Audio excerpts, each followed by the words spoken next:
खास ख्याल इस बात का रखें कि ये कूड़े जो है मुस्तहब अमल हैं, यानी करेंगे तो सवाब है, नहीं करेंगे तो कोई गुनाह नहीं, लेकिन नमाज फ़र्ज़ है, नमाज फ़र्ज़ है।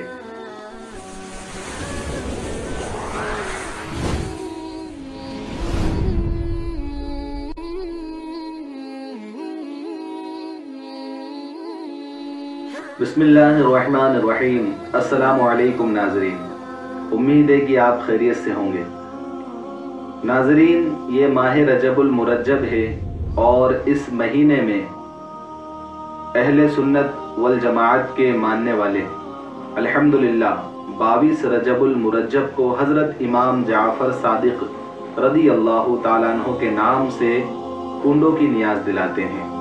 बड़ी मशहूर व मारूफ ये नियाज़ है और तमाम अहले सुन्नत वल जमाअत अपने अपने घरों में 22 रजब को ये नियाज़ दिलाया करते हैं। इसी के ताल्लुक़ से कुछ बातें आपके सामने रखना थी। नाज़रीन, सबसे पहले तो हमें ये मालूम होना चाहिए कि हज़रत इमाम जाफ़र सादिक रदी अल्लाह ताला अन्हु जिनके नाम से हम नज़रो नियाज़ कर रहे हैं वो कौन थे। नाज़रीन, हज़रत अली करमल्लाहु ताला वजहुल करीम आपके साहबजादे हज़रत इमाम हुसैन रदी अल्लाह ताला अन्हु जो मैदान करबला में शहीद हुए थे, फिर उनके साहबजादे हज़रत इमाम ज़ैनुल आबिदीन रदी अल्लाह ताला अन्हु, उनके साहबजादे हज़रत इमाम मोहम्मद बाक़र रदी अल्लाह ताला अन्हु और उनके साहबजादे हैं हज़रत इमाम जाफ़र सादिक रदी अल्लाह ताला अन्हु। तो नाज़रीन, उन्हीं के नाम से नियाज़ दिलाते हैं। असल में उनके विसाल की जो तारीख़ है वो इसी महीने की 15 तारीख़ है, यानी माह रजबुल मुरज्जब की 15 तारीख़ है। तो जिन्हें मालूम है वो 15 को भी नियाज़ दिला लिया करते हैं, लेकिन इज्तिमाई तौर पर बिलखुसूस हिंदुस्तान में ये रिवाज है कि 22 रजबुल मुरज्जब को तमाम लोग अपने अपने घरों में मिट्टी का एक बर्तन होता है जिसे कूंडे कहते हैं, उसमें खीर पूरी या जो भी अपनी अपनी अकीदत के मुताबिक लोग उसमें तबरुक रख दिया करते हैं और उसमें नज़रो नियाज दी जाती है और लोगों को खिलाया जाता है। तो नाज़रीन, हज़रत इमाम जाफ़र सादिक रदी अल्लाह ताला अन्हु ये आले रसूल हैं और अहले बैत से हैं और इनकी असल तारीख़ जो है 15 है, लेकिन अहले सुन्नत वल जमाअत के नज़दीक ईसाल सवाब कभी भी किसी भी तारीख़ को किया जा सकता है। उनके नाम से नज़रो नियाज सदक़ा व खैरात कभी भी किया जा सकता है, इस पर कोई पाबंदी नहीं और कोई मुमानियात नहीं। तो अल्हम्दुलिल्लाह तमाम अहले सुन्नत वल जमाअत 22 तारीख़ को 22 रजबुल मुरज्जब को कुंडों की नियाज़ दिलाते हैं। हाँ, इस 22 रजबुल मुरज्जब को 22 तारीख़ को हज़रत अमीर मुआविया रदी अल्लाह ताला अन्हु, ये सहाबी रसूल हैं, कातिब वही हैं, इनका विसाल 22 तारीख़ को हुआ था।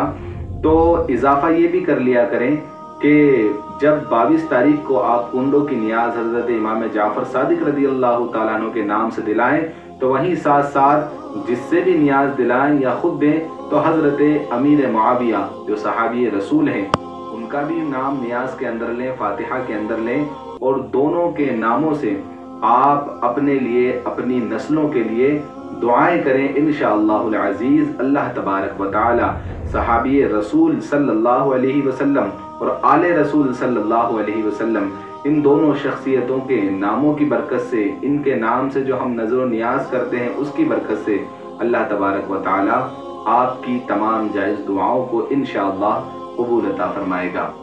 अब इस नियाज़ को जो लोग दिलाते हैं उसमें कई चीज़ें ऐसी हैं कि जिसमें लोग पाबंदियाँ लगाते हैं। नाज़रीन, सबसे पहले तो बर्तन मिट्टी का ही होना, ऐसी कोई पाबंदी नहीं। अगर मिट्टी का बर्तन होता है तो बेहतर है, क्योंकि साल में एक मरतबा अल्लाह के रसूल सल्लल्लाहु अलैहि वसल्लम जो मिट्टी के बर्तनों में खाना खाया करते थे, आपकी प्यारी सुन्नत अदा हो जाती है।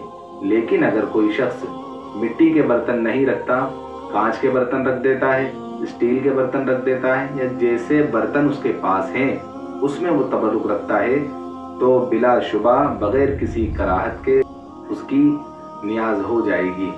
फिर खीर का ही होना, पूरी का ही होना, दूसरी कोई मिठाई नहीं चलेगी। اصل تو وہی ہے کہ خیر اور پوری پر دلایا جائے، تو یہ سب زیادتیاں ہیں، ایسا کچھ بھی نہیں۔ آپ کو اللہ تبارک و تعالیٰ نے جیسی توفیق دی، جو آپ کے پاس ہے، جو آپ ان کے نام سے برتن میں رکھنا چاہتے ہیں رکھ سکتے ہیں اور کھلا سکتے ہیں اور نظر و نیاز کر سکتے ہیں۔ اور ایک چیز کہ جو لوگ کنڈے نہیں کرتے وہ گناہگار ہوں گے، یہ بھی آپ سمجھ لیں کہ یہ ایک مستحب عمل ہے، یہ ایک مستحب عمل ہے، یعنی کریں گے تو ثواب ہے۔ اگر کوئی شخص نہیں کرتا ہے تو گناہگار نہیں ہوگا، لیکن کرنا چاہیے، کرے گا تو اللہ برکت عطا فرمائے گا۔ اور پھر اس میں زیادتیاں کہ جہاں کنڈے ہوں گے وہیں بیٹھ کر کھانا ہوں گے، وہیں ہاتھ کو دھونا ہوگا، دوسری جگہ لے جا کر نہیں کھا سکتے، کنڈے کے اندر جو بھی تبرک ہے وہ دوسرے کمرے میں نہیں کھا سکتے، اور وہیں پر ہاتھ دھونا ہوں گے۔ یا کچھ لوگ کہتے ہیں کہ یہ تو صبح ہی نیاز ہوتی ہے، شام کو نہیں کر سکتے، شام والے لوگ کہتے ہیں کہ یہ تو شام کو ہوتی ہے، صبح نہیں کر سکتے۔ تو ایسی کوئی بندش، ایسی کوئی ممانعت شریعت کی نظر میں نہیں ملتی۔ تو ناظرین، کنڈوں کی نیاز حضرت امام جعفر صادق رضی اللہ تعالیٰ عنہ اور پھر ان کے ساتھ حضرت امیر معاویہ رضی اللہ تعالیٰ عنہ کے نام سے دلائیں گے تو اللہ برکت عطا فرمائے گا۔ خرافات سے اس سے آپ بچیں۔ اور پھر ایک آخر میں یہ آپ سے کہنا چاہوں گا کہ خاص خیال اس بات کا رکھیں کہ یہ کنڈے جو ہے مستحب عمل ہیں، یعنی کریں گے تو ثواب ہے، نہیں کریں گے تو کوئی گناہ نہیں، لیکن نماز فرض ہے، نماز فرض ہے۔ یہ دیکھنے میں آتا ہے کہ لوگ مستحب پر تو عمل کرتے ہیں، یعنی اگر وہ چھوڑ بھی دیتے تو گناہ نہیں ہوتا، لیکن جو نماز فرض ہے اسے چھوڑ دیا کرتے ہیں۔ نماز ایک وقت کی بھی اگر جان بوجھ کر چھوڑیں گے تو آپ گناہگار ہوں گے۔ تو مستحب پر بھی عمل کریں اور اللہ کی بارگاہ سے ثواب لیں، اور خاص طور سے فرض پر پہلے عمل کریں۔ انشاءاللہ فرض کی برکت سے اللہ تعالی ہمارے تمام مستحب کاموں کو قبول عطا فرمائے گا۔ اللہ تعالیٰ سے دعا ہے کہ جو کہا اللہ تعالیٰ سب سے پہلے مجھے اور آپ سب کو اس پر عمل کرنے کی توفیق عطا فرمائے۔ السلام علیکم ورحمۃ اللہ وبرکاتہ۔